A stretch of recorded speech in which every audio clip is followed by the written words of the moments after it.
كأنهن الياقوت والمرجان فبأي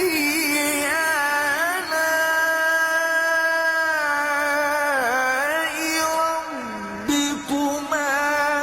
تكذبان هل جزاء الإحسان إلا الإحسان فبأي